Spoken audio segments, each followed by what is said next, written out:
Hi viewers, welcome to Clara's Kitchen. நான் உங்கள் Virginia. இப்போ நான் செய்ய போகிறது பாசிப்பயிறு நெய் உருண்டை. இதுக்கு தேவையான பொருட்கள் என்னென்னு பார்க்கலாம். 1/2 கிலோ பாசிப்பயிரை எடுத்து தொலியோடு இருக்கிற பாசிப்பயிரை எடுத்து அதை நல்லா வறுத்து மிஷினில் கொடுத்து அரைச்சி வச்சுருக்கேன். இதை சர்க்கரை 1/2 கிலோவை மிஷினில் பவுட்ரு பண்ணி வச்சுருக்கேன். 1/4 கப் முந்திரி பருப்பு, 1/4 கப் திராட்சை, 5-6 ஏலக்காயை நுணுக்கி வச்சுருக்கிறேன். தேவைக்கேற்ப நெய்.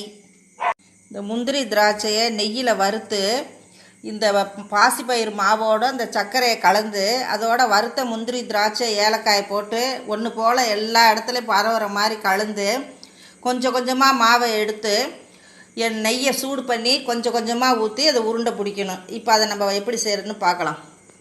நான் அடுப்பில் வச்சு நெய் ஊற்றிருக்கேன். இப்போ இந்த முந்திரி பருப்பை போடலாம். முந்திரி திராட்சை ஏலை 3ஐயும் போட்டு நல்லா திராட்சை நல்லா உப்பி வரணும்.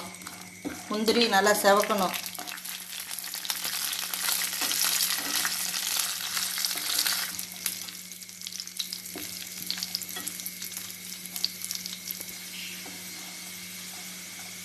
இப்போ பாருங்கள், உப்பி வந்துருக்குது. திராட்சை முந்திரி செவந்துருச்சு. இப்போ இந்த சர்க்கரையை இந்த மாவோட கொட்டுவோம்.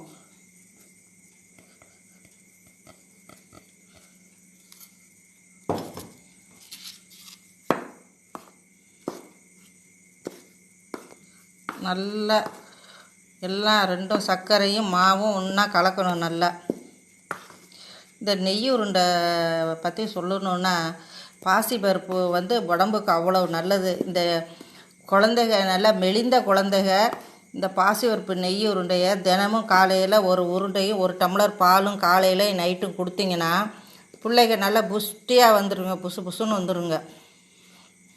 அதே மாதிரி இந்த பாசிப்பருப்பை காயங்கள், தழும்பு, அம்மை தழும்பு இந்த மாதிரி இருக்கிறவங்க பாசிப்பருப்போட பாசிப்பயிறு தொலியோடு இருக்கிற பருப்பை மஞ்சள் வேப்பிலை போட்டு அரைச்சி அதை தினமும் உடம்புல தடவி குளிச்சுக்கிட்டு வந்தால் அந்த வடுவே இல்லாமல் மறைஞ்சிரும்.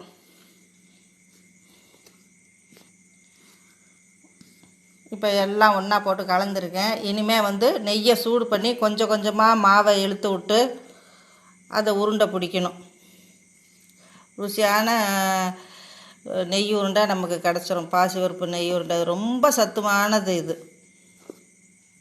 இப்போ நெய்யை சூடு பண்ணி எடுத்துகிட்டு வந்திருக்கேன். இதை கொஞ்சம் கொஞ்சமாக அதை பிடிக்கிற அளவு ஈரப்பதம் வந்தோடனே நம்ம உருண்டை விட்டுணும்.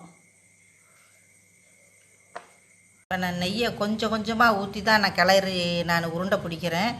இப்போ இந்த சரௌண்டிங்கில் நான் கொஞ்சோண்டு ஊற்றி நான் இப்போ பிடிக்கிறேன். நல்லா அழுத்தி பிடிங்க, இல்லாட்டி இந்த உருண்டை தொட்டானே படக்குன்னு உடஞ்சிரும்.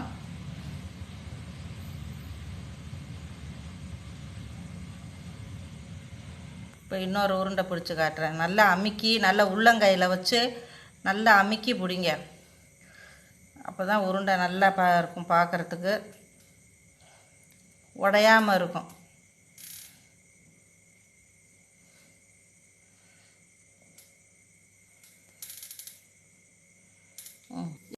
இந்த மாதிரி எல்லா மாவையும் உருண்டையாக பிடிச்சி வச்சிடணும்.